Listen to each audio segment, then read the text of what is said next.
Hello, I'm Aftab Khan.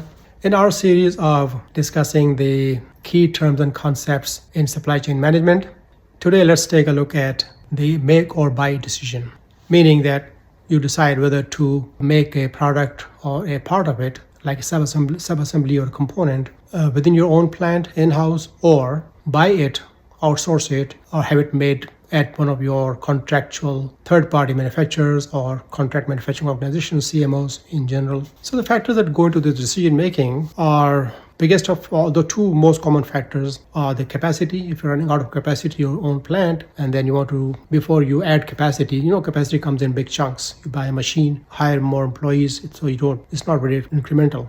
Before you get the next upgrade to capacity, you may want to sustain by utilizing third-party manufacturing resources, and the cost as well can be a factor. If some components of your cost are like more than you can perhaps get from a third-party manufacturer, based on their size, based on their volume throughput, those factors. Quality is a big concern, not concern, but a factor to be considered. Compliance, and of course, confidentiality of your license, your recipe. So those factors need to go into that. And then to make a decision, you use scenarios and simulations approach, use dedicated tools or use Excel spreadsheets. They're very powerful. We use that a lot when we need to, besides of course dedicated software. So run different scenarios for cost, quality, compliance, delivery time, lead time, convenience for the end customer or the receiving plant if there's a component. Those factors, when they're all considered and put in the milieu, and then you make the final choice, that's the stage you make a decision. So make or buy decision is a very important step considered frequently in supply chain management.